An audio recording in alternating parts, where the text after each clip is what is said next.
ação prévia que aconteceu antes daquilo. Bom, agora de fato eu vou contar a verdade aqui e se quiserem eu posso abrir e mostrar. E são dois fatos bem graves. É esse fato e o fato do procurador, atual procurador-geral da República, que inclusive está sendo reconduzido ao cargo. Tem que ser nesse momento tratado aqui. O que aconteceu naquele período? Apareceu a matéria do Amado, se não me engano, no dia 18 ou dia 19 17 de agosto foi a matéria, a busca e apreensão foi dia 23. Exatamente, era uma coisa mais ou menos, eu tenho pouca lembrança da data. E o que aconteceu de grave naquilo? E de fato, sim, ele se baseou somente naquela matéria do Amado no Metrópolis. Ele pediu naquele dia que fosse feito, através dos seus juízes auxiliares, que fosse feito a matéria, a análise daquela publicação, retirado dali aquelas conversas que estavam na matéria do Amado, em WhatsApp, tentado identificar uma coisa ou outra, o que não era possível, porque se tratavam de conversas de grupo privado. Isso sim seria um ato criminoso da minha parte se eu fizesse.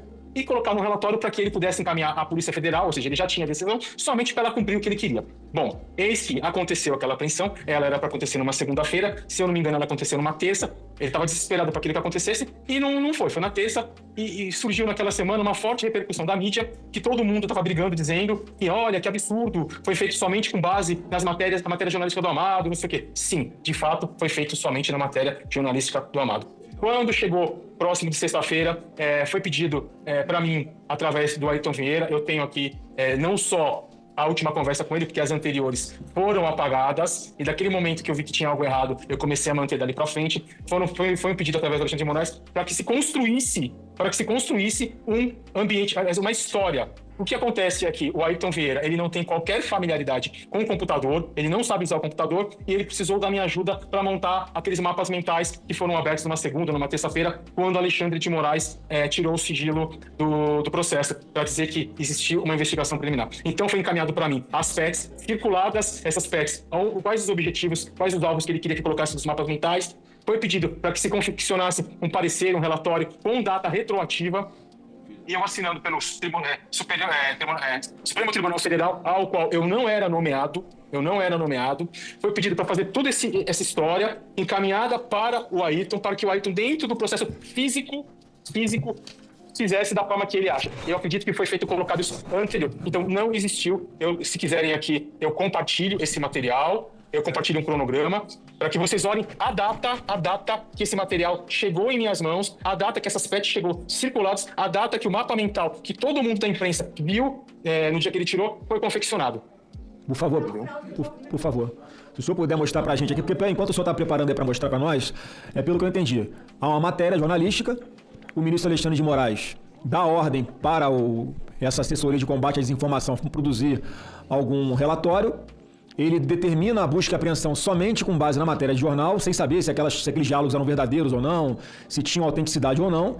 Depois, o outro desembargador, que é a juiz auxiliar dele, pede ao senhor Eduardo Tagliaferro para ajudá-lo a confeccionar um novo fundamento da decisão, é isso? Exatamente, senador. Então, o senhor consegue provar que o fundamento para a busca e apreensão foi feito depois da busca e apreensão. Então, houve uma fraude no documento, é isso? Exatamente, e isso me deixou um tanto quanto preocupado, e entendi porque todos os processos são físicos e ele só tira o sigilo no momento que ele acha interessante e nas peças que ele acha interessante. Bom, aqui, ó, os senhores estão conseguindo ver aí? Estão conseguindo ver? Sim, sim. Eu ter uma... Sim, pode prosseguir. Tá. Bom, isso aqui eu fiz um PDF super simples, até mesmo porque isso seria a matéria da CNN e ela se recusou a fazer, tá? Ela me enrolou por quase 2 meses e se recusou a fazer. Então aqui mostra, na data, tá? Na data aqui em que aconteceu a matéria do Amado, o link dessa data, tá? E aqui o pedido de Alexandre de Moraes, de 19 de agosto, né? Onde ele vai lá e ele fala o que precisa fazer. Bom, aqui tem tudo, a matéria jornalística, do dia que ele fala, que foi no dia 23/8 de 2022, né, que está bem aqui, que aconteceu a busca e apreensão.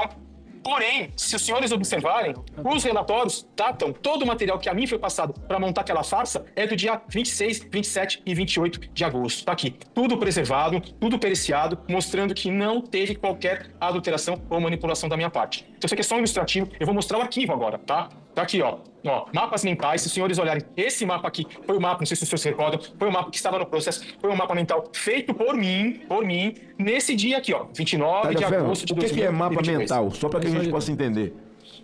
Mapa mental é um organograma ilustrativo para que as pessoas entendam os relacionamentos que, tipo, sei lá, às vezes pode ser usado para processo, pode ser usado para coisas de informática, onde a gente consiga, só de bater o olho, entender quem é o personagem e qual o relacionamento dele com a história, entendeu? Então, se o senhor olhar aqui, ó, você vai ver que esse mapa mental, onde relacionava como foco principal Esse é o Alan? Santos, exatamente, o Alan dos Santos, e ele relacionando aqui com o Custer, com o Salomão, com o Portela, com o Enzo Momenti, com o Bezerra, com o Rafael Moreno, bom, todos os personagens, até chegar onde? Ao financiamento suposto por Luciano Hang, entendeu? Protorque, tudo, onde colocaram os 10 tamanhos, desculpa, na frente do Supremo Tribunal Federal. Esse documento que foi apresentado por Alexandre de Moraes, quando ele tirou o sigilo, para justificar que existia uma investigação preliminar e que toda a busca e apreensão não foi lastreada somente no do Amado, para ele se justificar e não ficar tão ruim, foi confeccionado por mim, a pedido de Ayrton Vieira, uma vez que Ayrton Vieira não era para eu ter feito, tá? Ayrton Vieira não sabia mexer com o computador. Então isso chegou nas minhas mãos,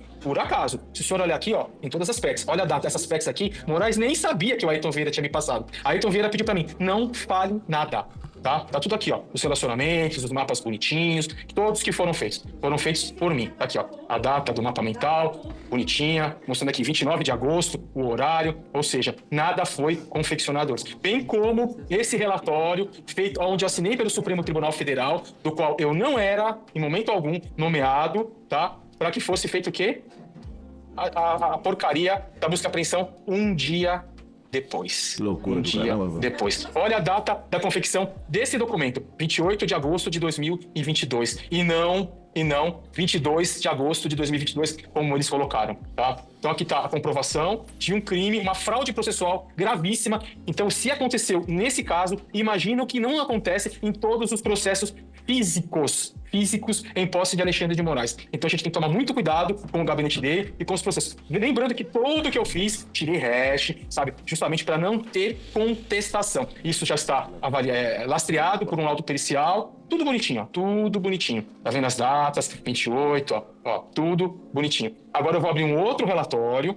Deixa eu ver se eu preciso enquanto o senhor está abrindo aí, enquanto o senhor está abrindo, só para confirmar também, essa preocupação dele de esquentar essa operação de busca e apreensão, né, sem embasamento nenhum, essa comprovação daquilo que chama de pescaria probatória, né? Você primeiro pega os telefones, vê o que tem, depois você justifica fraudando um laudo, como o senhor está mostrando, já que tem os metadados, que esse documento que depois oficialmente ele apresentou como sendo um fundamento para autorizar a busca e apreensão, ele foi produzido por esses metadados que o senhor tem do Word, ele foi produzido alguns dias após efetivamente ter sido feita a busca e apreensão. Para quê? Para justificar para os advogados que pediram acesso aos autos?